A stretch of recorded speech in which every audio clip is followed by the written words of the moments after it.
Spider-Man Miles Morales isn't just a port of the PS4 version.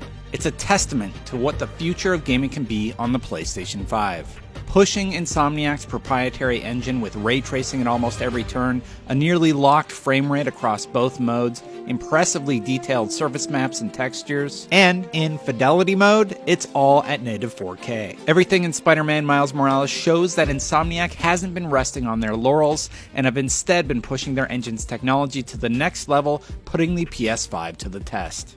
One it passes with ease. This is my technical analysis of Spider-Man Miles Morales.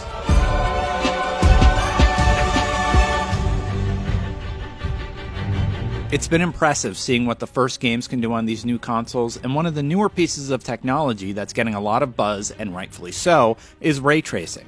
And in Spider-Man Miles Morales, it is everywhere. It's on buildings, in puddles, on cars, and it's even turned on when you enter photo mode on the PS5. This is crazy tech. There is no escaping it on this next-gen console, and it's truly stunning. It does so much to make New York appear that much more breathtaking. The technology they used in the past was largely screen-spaced reflections, and it works well for the PS4 Pro, standard PS4, and even the performance mode. But when you start looking at the PS5 fidelity mode side by side with even the PS5's performance mode, you get an idea of what you're missing out on with it turned off. It does a tremendous job of making each scene pop. As a person who's always preferred a higher frame rate, this is one game where you might find yourself truly torn.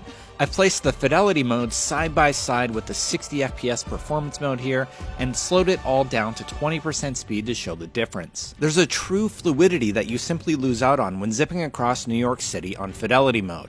Selfishly, I want it all, but at the end of the day, this isn't a game where you need the frame rate to enjoy it.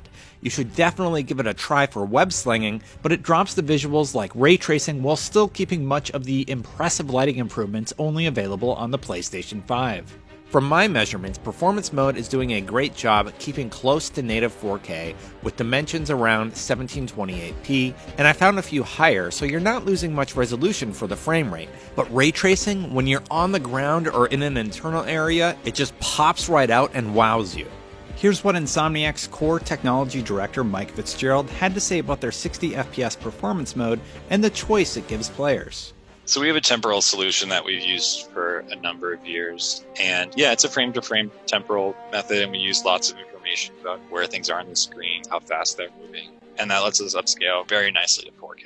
We have a really good method of blending between the resolutions when they flip, so you don't notice it. What that lets us do is really prioritize the frame rate over the resolution. I think the performance mode can go up to just under a full 4K, and then down into the 1700s. We've heard so much of, it's a really hard decision, but I think that's probably a good thing because it means we're giving different options for different, types of players. You hear some people are like, I'm definitely doing the ray tracing thing, and others are saying, no, I'm definitely doing the 60 frames per second thing. And so it's nice. SSR, or screen space reflections, are still used on all the other platforms, and it's implemented quite well. One place all modes use that is on the water, and you'd have to be looking really close to see the reflections disappear in the distance as you're zipping past at 70 miles an hour. And on Windows, the cube maps as you climb up are slightly more noticeable, as on occasion they won't reflect something like the giant Avengers building behind me. But again, you don't notice any of this unless you're making an analysis video like I am, so the SSR does a ton to make up for what you're missing out on at higher frame rates, or on older consoles. Speaking of frame rates, that same 33 millisecond and double frame issue crops up again, and it's present on all versions of Spider-Man, even the PS5 version at native 4K, and on performance mode.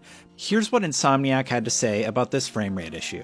One thing we do is we're really careful about camera cuts. We want to make sure you don't see cloth pops and things settling and things popping in afterwards, or any of the simulation type stuff that you usually do frame to frame. We don't want to do the camera cut and then have things be in a bad state, right? So a lot of what we do is pre-camera cut, simulate all the cloth in the scene for an extra frame or two, let some lighting settle, and try and do it all behind the scenes before we show another one. And I bet there's some cuts in there where there's, we've ramped up a lot of the amount of cloth we're using in the game and stuff like that. And I'm almost certain that's what is happening there. And while you see these flutters in my analysis, it's literally one frame between camera cuts, and it's nearly imperceptible during gameplay on all platforms.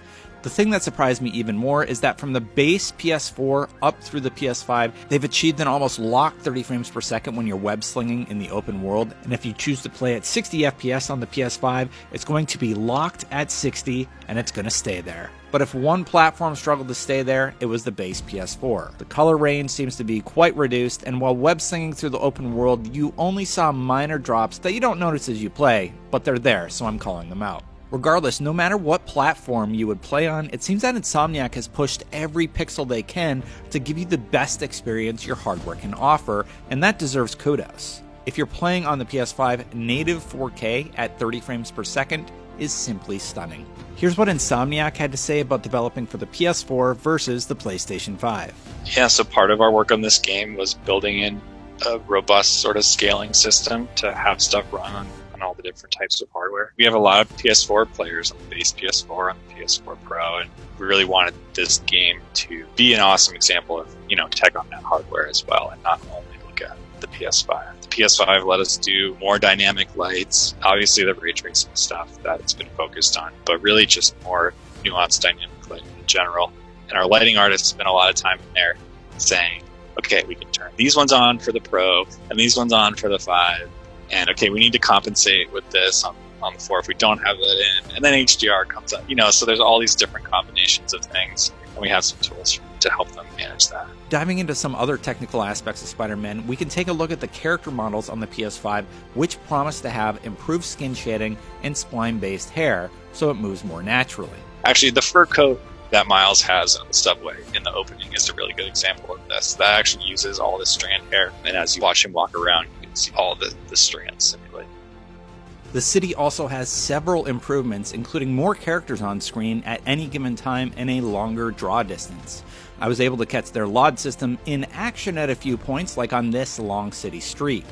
Their system is quite genius, actually, as they revealed what's going on the PS4 version. The further away you get from the camera, the lower the level of detail gets for everything. If you happen to be walking along the ground and you squint, you'll notice it, like with these buildings in the distance that transform to a higher level of detail as you get closer. In addition, another genius tactic is how they delay loading the higher resolution items and things that aren't needed as you swing through the city. It's all delayed in the pipeline as you're swinging, but when you land, it all starts loading in, as outlined during their GDC talk. But as a normal player, you don't notice any of this happening, and that's by design. It's kind of the magic of what Insomniac does. The added motion blur, chromatic aberration, and film grain all works together to make the game look more like a film.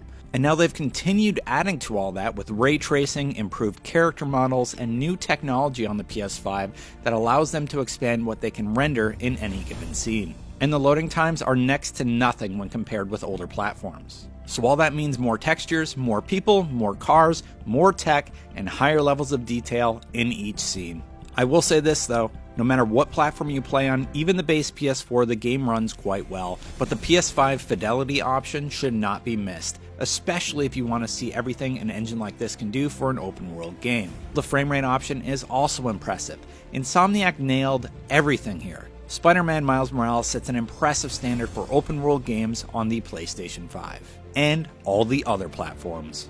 This is my second performance analysis piece for IGN, and I hope you liked it. I've been working to make better comparisons for IGN, so if you like this one, consider checking out my look at Gears 5 and the technology they've implemented to make it run at 4K 60 frames per second with the Xbox Series X. These take a ton of time and research for me to do, so with all honesty, just thank you for watching.